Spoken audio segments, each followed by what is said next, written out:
matrix and hypermatrix algebra. So you have a chance to listen to him now, but if you want to come back, August 14th, he will be delighted. Thank you so much. All right, thank you. Thank you for inviting me. So I want to take this chance to say thanks to Dymax and Rutgers CS Rutgers Math for nurturing really an environment for interdisciplinary work. So I'm going to be talking about things that have to do with math, inspired by a computer science perspective.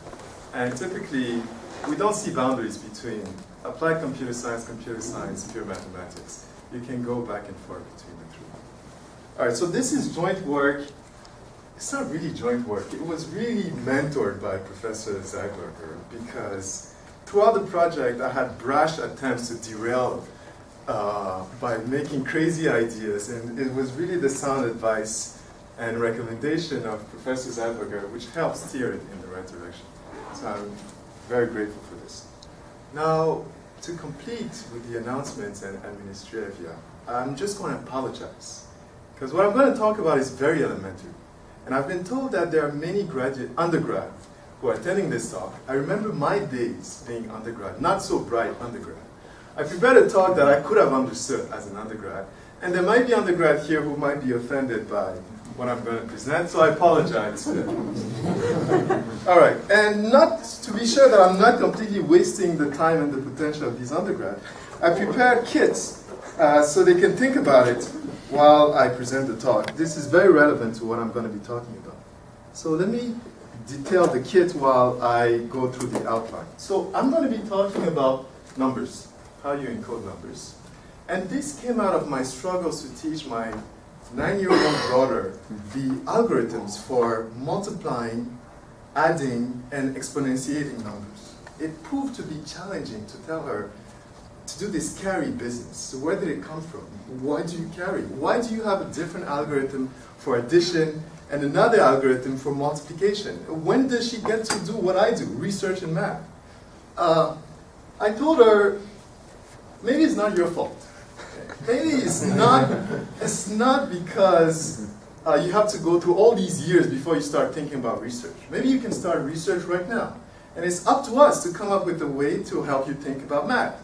So what we did was come up with these games where we would label ping pong balls with plus signs, multiplication signs, and exponentiation signs. All right? So each one of these balls have 3 holes. And I pointed out to them, the green hole is the output gate. Whatever you compute has to come out of the output. And there's 2 holes are where you can put your inputs. And the inputs, we use these bars here. All right, so I'm going to pass this around. So here's a question. The inputs to all formula are 1. So you have these gates and you have 1. Your formula will always have 1. So there's a certain number of 1s here. There's a certain number of pluses. There are certain numbers of multiplication and exponentiations. So I'll pass this. You can play with it. But the question I ask you is, with these 1s, these multiplication and exponentiation, what is the largest number you can actually build with it? And if you double each one of these gates, what happens to your number? Are you just doubling the number? Or you're multiplying by 2? So that's a research question that you should be able to answer. And that's something you can spend a decent amount of time. And I think that's not going to be the waste of time to a bright undergrad, which might be insulted by these elementary discussions. All right. Now, one of the things that would have been successful with me as an undergrad is to have very short talk. I couldn't understand too much. So as a result of it, my talk is very short. It has 3 slides. It's a joke. It has more than 3 slides. However, the success of this experience is completely predicated on you asking questions. If you don't ask questions, I would have completely failed. This would have been a miserable waste of everybody's time. So I need questions, comments, suggestions. Otherwise, this is going to be very short, which might not be so bad after all. So let's go ahead. So the Caveman Formula for adding numbers. You would think mathematics started a very long time ago. And if you had to keep track of how many sheaves you had, you would use these tally marks for this sheaf is here. And typically, that's how we start learning numbers. Now, this is extremely inefficient because if you have a number n, you need n tally marks. So we've progressed to use the decimal encoding. And this was a significant breakthrough, by the way. If you were to work in Roman numerals, performing addition and multiplication, especially exponentiation, is a research problem. Because the algorithm had to keep track of all these symbols, and it wasn't clear that this was fundamental. However, in binary, this is what I was trying to teach my daughter, addition is workable. And you need this zero. And remember, at the beginning we said we're going for a zero-less arithmetics, so let's see how that works. So the binary system keeps track of the sums of powers of 2, and this string describes really the position of each one of these guys. All right, so a more sparse encoding consists in just getting rid of the zeros and just adding the ones which have 1. And now what I'm going to do is expand out what's happening in the powers. So we want to encode numbers. And I'm using numbers here. I said all you needed for binary is 1 and 2s.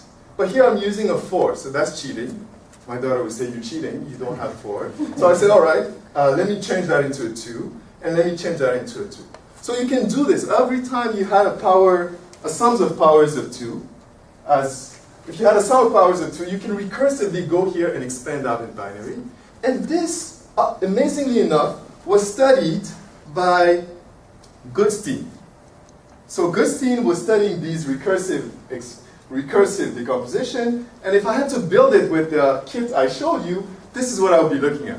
I would use exponentiation gate, addition gates, and this would be 17. So far, so good? Mm-hmm. All right. If any questions, stop me. Otherwise, this is a horrible waste of time. Okay, so this is my attempt to draw what you would build.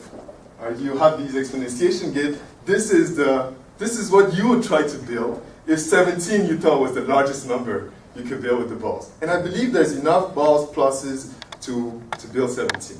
All right? This is what it would look like. And this is what we mean by formula. So the rest of the time when I say formula, this is what I mean. All right? So what's next? Well, one of the questions my daughter asked me was, can you count how many ways you can write 3? There seems to be many ways you can write 3. You can build 3 by just putting plus 1, 1, and then 1. You can flip the thing around, you can still get 3. And amazingly enough, I was able to introduce to my daughter the notion of Catalan numbers. If you're only using plus and ones, it turns out the number of ways you can put these parentheses gives you the Catalan numbers. So now daughter, she hasn't been to 6th grade yet. She can talk about the Catalan numbers. And this gives us a very concrete way of introducing the Catalan numbers. How many ways can you write a number using plus ones? How many circuits, how many formula can you build? So far so good? Now, let me ask a question. So I'm not getting questions, I'm going to ask questions. How many of you have heard about combinatorics? How many of you have heard about enumerative combinatorics? All right, good. So you see, if you don't ask questions, I'll ask you questions. Let's think about what happens in the general case. So this is a formula for the Catalan numbers. I'm not yet successful at explaining this to my daughter. However, using Stirling formula, we can show that the asymptotics for the Catalan numbers are these. So this is the number of circuits. Things are going to change drastically if you allow multiplication gates. So far we're just using addition. So if I allow multiplication gate, what do you think will happen? So would the number be much bigger? Twice. Who votes? If you believe the number is going to double, please raise your hand. Oh, that was a question. Oh, question, yes. What are the Catalan numbers? Excellent. Excellent question. So Catalan number is one of this number that has many, many definitions.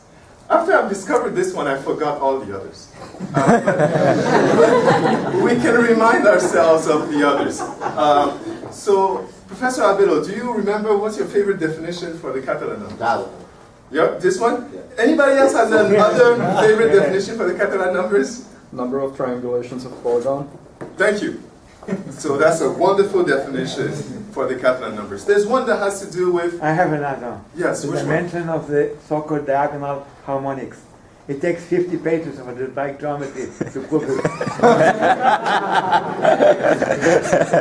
Yeah, I have mixed feelings about that. Another definition, there's one that has to do with paths, going up. Anybody knows it?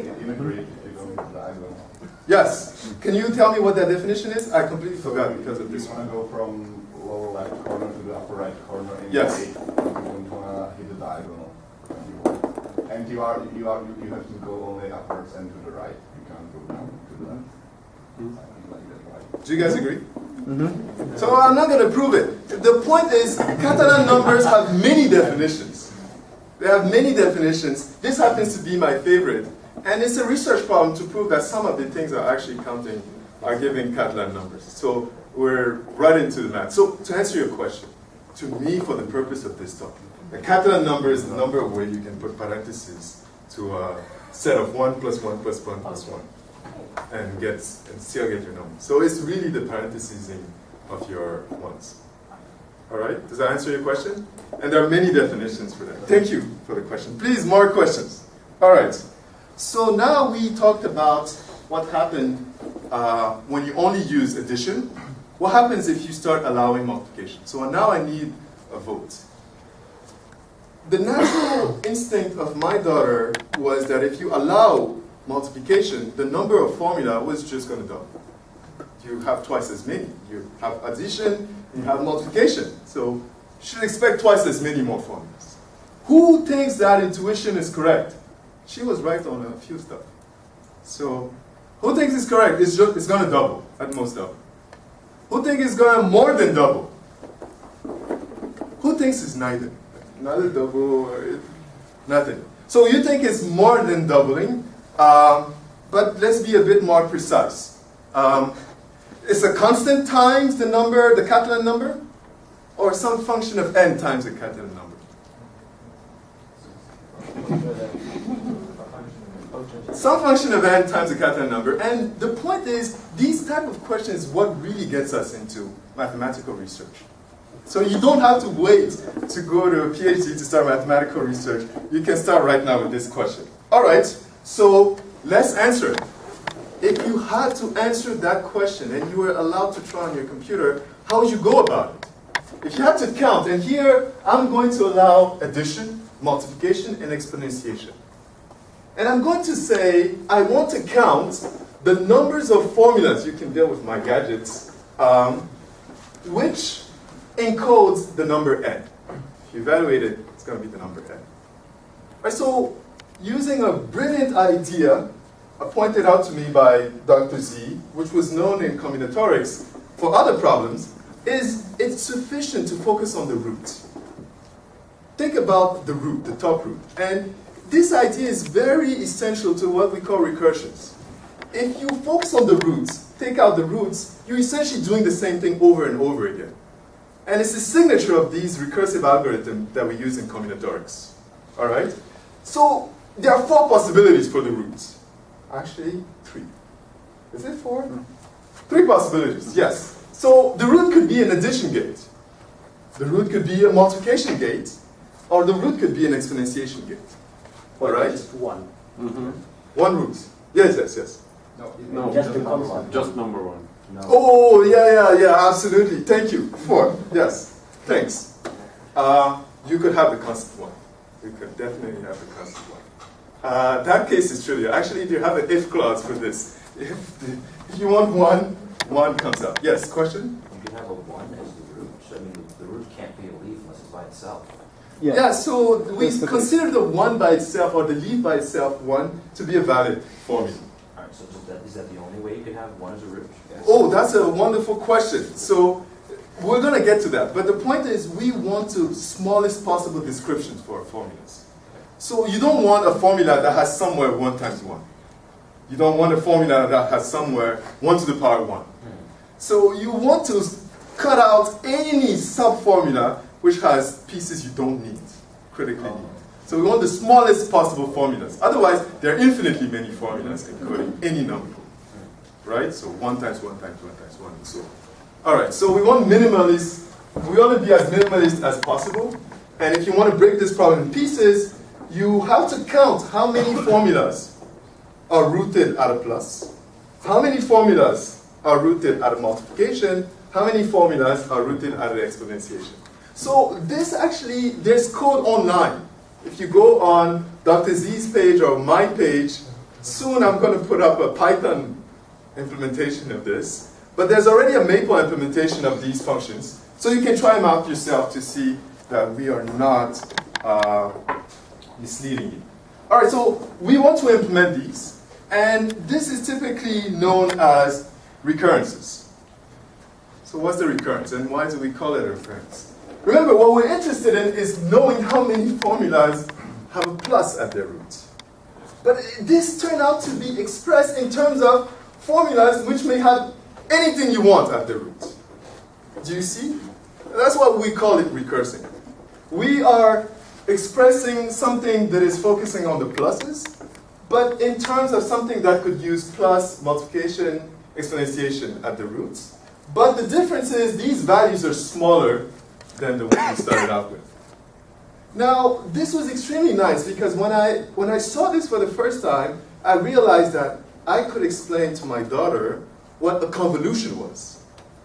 This expression is exactly what happens to the coefficients when you multiply two polynomials.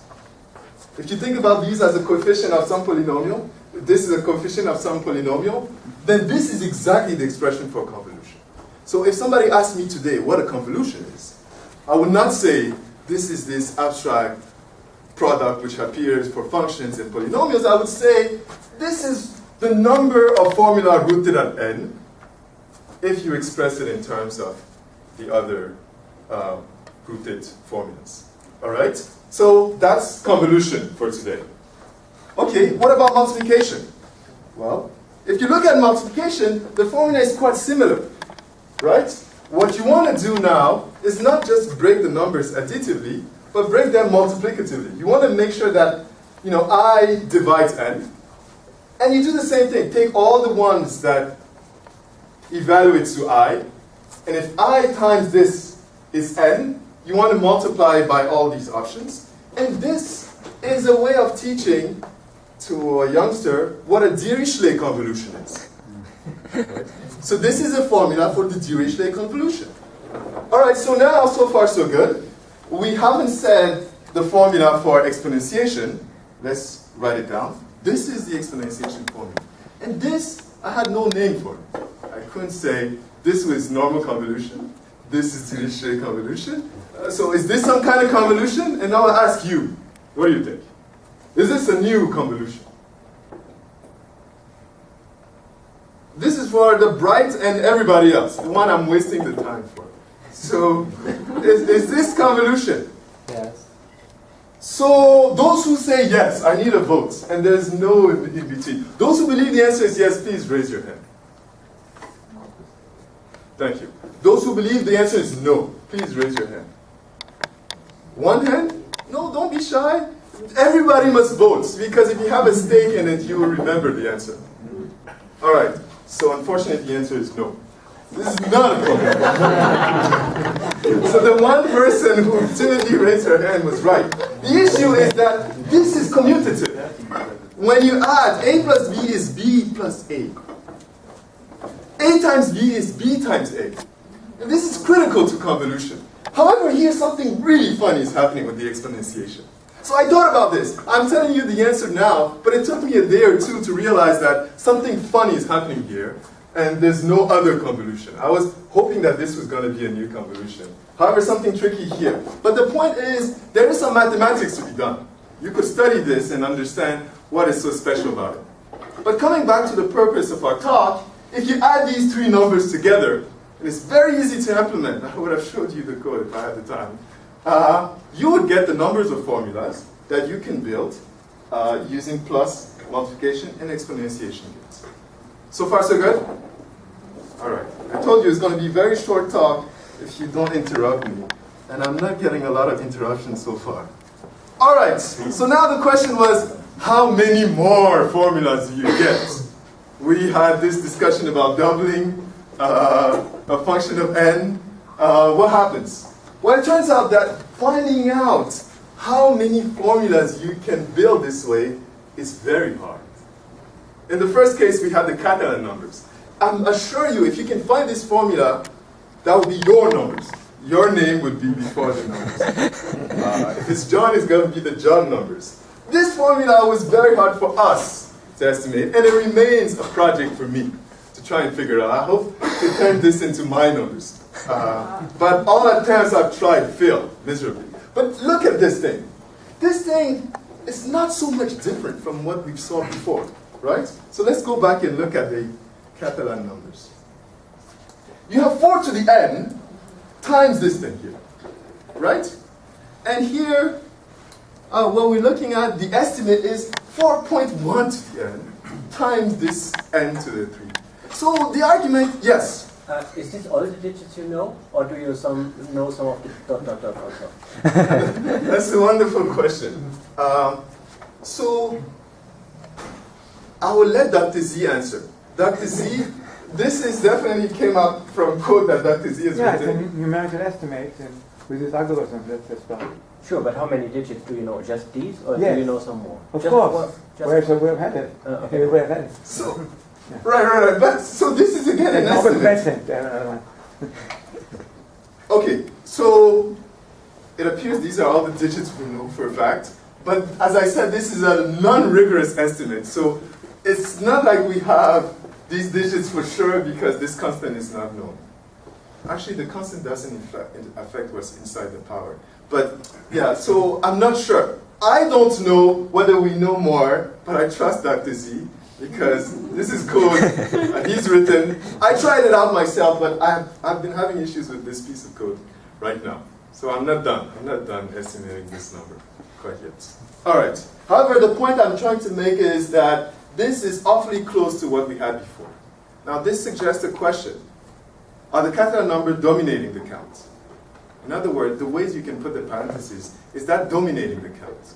And it seems to suggest that, yes, they are almost as big as this quantity. So let's try and change things so that these numbers don't come and plague our analysis. So how could we modify the model so that these numbers don't plague our analysis? So to modify the model, we consider the following situation. Let's now look at the set of arithmetic formulas and no longer bound the gates. The problem was that each one of these balls had 2 holes. They can only take 2 things coming in. If you allow the balls to take as many things that they want, a plus could take as many inputs as you want, then the business of parentheses just disappears. Right, so you don't have to distinguish between 1 plus 1, then plus 1. And 1 and then 1 plus 1. If you allow unbounded fanning, that's how we call them in circuits, then the parentheses disappear, and we want to know how does that change the count. So now we're back to our computers. You go back to your computer, to the drawing board, and you figure out how the count is going to change. So let me at least describe what we're saying formally. So let's consider AF, the set of arithmetic formulas for which the addition gate has unbounded fanning. They commute. You can permute the inputs to the addition. It doesn't change anything. The multiplication gate also commutes. However, exponentiation gate, you cannot cheat. Exponentiation gate, only 2 things can come out because you want to compute a to the b, and you cannot permute. A to the b is not the same as b to the a. All right? So now we want to ask how many such formulas are there if you restrict the input to be 1s. All right, so this is ongoing experiment, but I could ask you your guess. What do you expect? Do you expect something like a constant to the n times n to the negative 3/2? In other words, do you expect some constant to the n times something to the negative 3/2? Those who expect that the formula will be of this form, please raise your hand. Those who expect the formula will be completely different, please raise your hand. All right, so on this one, I don't know what the answer is. I might come back in a week and bug you about how wrong you were about this one. All right, so what we'll talk about are the rules for arithmetic in our computational model. Yes? Did you at any point decide to focus just on addition and multiplication? Yes, Not yes, we did. We did. Actually, we tried all combination. So in this Maple package that we have online, for which I'm implementing the Sage Python version, you have all combinations. So only addition and multiplication, only addition exponentiation, only exponentiation addition, all combination you want. And the asymptotics seems to be the same. In other words, the analysis, we have the numbers. So it seems to be the same. It seems that exponentiation would introduce something different because it's weird, right? So the issue is that with addition, you have this parenthesis going on. With exponentiation, you have this parenthesis going on.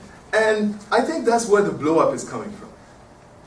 So I don't think the blow-up is inherently due to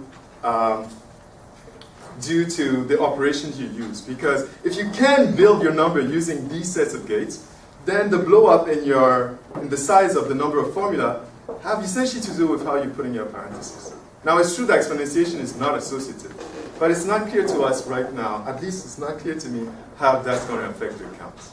But it's a wonderful question. Any other questions? All right. Oh, by the way, as the box goes around, somebody has an estimate of what is the largest number you can build with these guys? Anyway, I will come back to that question at the end. So, in the model that we described, where we said everything has unbounded Fadin, what are the transformations which do not change the number you evaluate? So if I give you a formula, and you do a transformation to it, what are the transformations which are not going to change the outputs? Now this was important because I was trying to explain that there are many ways in which a formula there are many ways a number could be constructed out of a formula.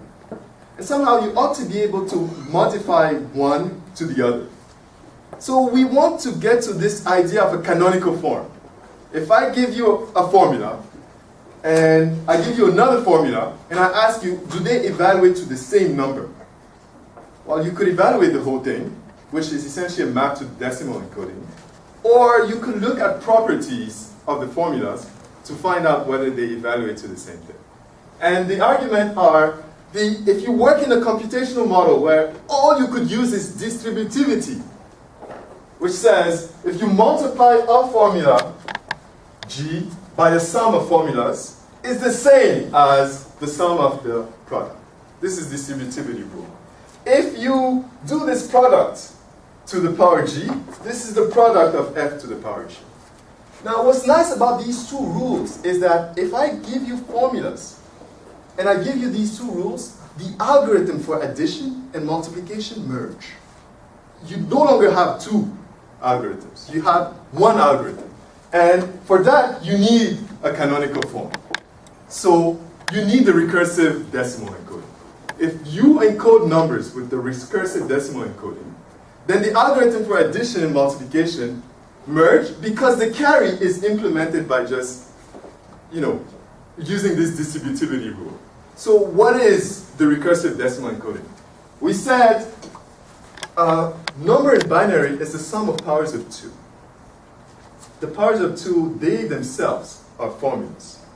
So the rule is a number is in Goodstein form if it's a sum of this form, where G itself is in Goodstein form. So it's a recursive definition. If you want to add numbers, all you need to do is check that the G are distinct. If all the G are distinct, the number is good. If two G are the same, then you have to add these G's together. All of a sudden, you're multiplying by 2 here. So the carry is going to be implemented by just identifying the G's which have the same. And this mechanism is going to happen whether you're adding, whether you're multiplying. So I was very happy at this point that I did not need 2 algorithms to explain arithmetic to my daughter. All right, so let me conclude with some code. So here's a coding question we want to tackle. I told you that to have a Goodstein encoding, all you need is to have distinct powers of 2. What is your algorithm? What algorithm can one propose to find the Goodstein encoding for all numbers from 1 to a billion? So the naive algorithm is take the number, expand it in binary, go into the powers, expand it in binary, and so on. If you do that to find the Goodstein encoding for all numbers all the way up to 100, I think it will take you about 30 minutes 45 minutes on a decent computer. And the reason is you're wasting a lot of time encoding 10 over and over again for different numbers. So I'm going to show you that you can very efficiently, actually